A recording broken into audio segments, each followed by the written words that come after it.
Outliers final phase की जो interviews होने वाले हैं, उसके रिलेटेड एक इम्पॉर्टेंट अनाउंसमेंट है, वो भी करने वाले हैं क्योंकि जिन लोगों ने रजिस्टर किया, जिन स्टूडेंट्स ने रजिस्टर किया, वो एक्चुअली में काफ़ी टाइम से वेट कर रहे हैं कि कब इंटरव्यूज़ होंगे एंड कब वो फाइनल बैच में आकर के अपनी चीज़ें, अपनी जेईई प्रिपरेशन को अच्छे से अलाइन कर पा रहे होंगे। सो येस, इंटरव्यू की डिटेल से स्टार्ट करते हैं डायरेक्टली। हाँ, तो हम इंटरव्यू के लिए बहुत ही शॉर्ट विंडो दे रहे होंगे, जो कि है कल यानी 4th ऑफ मार्च। उस दिन हम 4 स्लॉट में इंटरव्यू ले रहे होंगे आपके।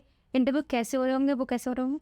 वो हो रहे होंगे कि आपकी 4 विंडोज़ होंगी एंड उसका टाइम फिक्स होगा और उसमें भी आपको 5 मिनट्स मिल रहे होंगे एंट्री के लिए। एंड एंट्री में भी जितने लोग 5 मिनट में आ रहे होंगे, उसमें भी हमने डेडलाइन रखी है कि 30 की जैसे ही फुल हो जाएंगी सीट्स की 30 स्टूडेंट्स ने ज्वाइन कर लिया है, वैसे ही हम एंट्री क्लोज कर देंगे एंड आपको ग्रुप पे अपडेट कर देंगे कि एंट्री क्लोज हो चुकी है। तो ऐसे करके हम 4 विंडोज़ में इंटरव्यूज़ को कंडक्ट करवा रहे होंगे और आपको उसमें परेशान नहीं होना है कि अगर आप फर्स्ट विंडो में नहीं आ पाए हो तो आप नेक्स्ट विंडो का वेट करोगे। ऐसे ही करके हम सारे इंटरव्यूज़ को कल ही ख़त्म कर रहे होंगे। हाँ, और इंटरव्यूज़ की टाइमिंग हम आपको टेक्स्ट में बता रहे होंगे आउटलायर्स फाइनल फेज़ वाले चैनल पर।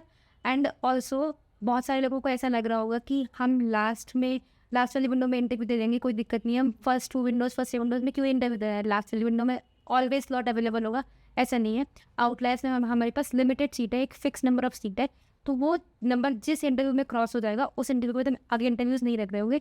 तो आप ट्राई कीजिएगा कि आप फर्स्ट 2 स्लॉट्स या फर्स्ट 3 स्लॉट्स में आ जाइए, क्योंकि बहुत ज़्यादा चांसेस हैं कि आपके लास्ट स्लॉट की पॉसिबिलिटी नहीं हो। बिल्कुल, कि अगर हमारी सीट्स फर्स्ट सेकंड स्लॉट्स में ही फिल हो जाती है तो हम थर्ड और फोर्थ स्लॉट्स के इंटरव्यूज़ नहीं कर रहे होंगे, ठीक है। और आप में से जो लोग सोच रहे हो कि कल होली का दिन है, तो होली आराम से पूरा दिन खेल करके और फिर लास्ट स्लॉट में आ जाएंगे, तो अगर हम आपको सेलेक्ट करने के लिए, हमारी भी तो होली का ही दिन है ना, तो अगर आपकी सिलेक्शन प्रोसेस के लिए हम अपने होली वाले दिन ही इंटरव्यूज़ रख रहे हैं, तो डेफिनेटली आप अपनी जेईई प्रिपरेशन के लिए वो एक विंडो तो निकाल सकते हैं, राइट। और उसमें भी काफ़ी कन्वीनियंस है, ऐसा भी नहीं है कि हमने अपनी तरफ से ही आपको स्लॉट फिक्स करके दे दिया कि आपको 11 बजे तो आना ही आना है। आप अपने अकॉर्डिंग चीज़ें सेट करके, चीज़ें अलाइन करके ये चीज़ करिए। एंड जैसे हम पहले भी डिस्कस कर रहे थे कि गाइडेंस एक काफ़ी इंपॉर्टेंट रोल प्ले कर रही होती है, राइट। इस टाइम पर रिसोर्सेज से ज़्यादा इंपॉर्टेंट एक्चुअली में गाइडेंस है। रिसोर्सेज हमें हर जगह इंटरनेट पर अवेलेबल हो गया, तो जो गाइडेंस वाला पार्ट है ना, इस अपॉर्चुनिटी को बिल्कुल भी मिस नहीं करना है, क्योंकि ये जैसे फाइनल फेज़ है ना, तो फाइनल फेज़ के बाद कोई और अपॉर्चुनिटी निकालना बहुत मुश्किल हो जाता है। हाँ, और इसमें ऐसा नहीं है कि आप अगर आप ये सोचो कि जेईई मेन तो एक महीने में ही है, बस लास्ट 30 डेज बचे हैं, तो इसमें इतनी ज़्यादा मेहनत करके क्यों आना है आउटलायर्स में, ऐसा नहीं है। आउटलायर्स को हम गाइड कर रहे होते हैं, वो जेईई एडवांस के बाद भी जैसे बिट सेट होता है, एमएसटी सीटी जैसे जो एग्जाम्स होते हैं, उन सब के लिए हम गाइड कर रहे होते हैं आपको। और आपको ऐसा नहीं है कि हम सभी गाइड कर रहे हैं, आपके लिए प्रॉपर स्पेसिफिक मेंटर्स होते हैं जो उस एग्जाम के लिए आपको प्रॉपरली गाइड कर सकते हैं।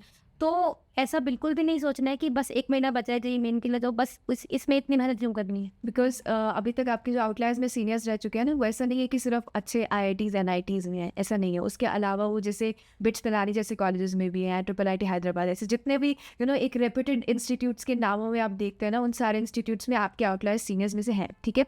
तो उसके रिलेटेड जो भी गाइडेंस, जो भी एक्चुअली में आपको चीज़ें वो डाउटफुल रह जाती हैं कि इनको क्लैरिटी के साथ कैसे कर सकते हैं, तो वो एक अच्छी अपॉर्चुनिटी हो सकती है। ओके, तो इंटरव्यू स्टार्ट कर रहे हैं। बाकी जितने भी आपके स्लॉट इंटरव्यू वाली डिटेल्स है कि किस टाइम पर हो रहे होंगे, वो सारी आपको टेक्स्ट में अपडेट करते हैं एंड कल अपनी कन्वीनियंस के अकॉर्डिंग। बट प्रायोरिटी पर ट्राई करिएगा कि शुरू में आकर के आप फास्ट में चीज़ें निपटा लें, क्योंकि इंटरव्यू का एक्सपीरियंस डेफिनेटली आपका यूनिक तो रहने वाला है। आई एम श्योर कि आप में से मेजॉरिटी लोगों का ये पहला एक्सपीरियंस होने वाला है as an interview. Okay, so all the best, कल मिलते हैं एंड अच्छे से परफॉर्म करिए।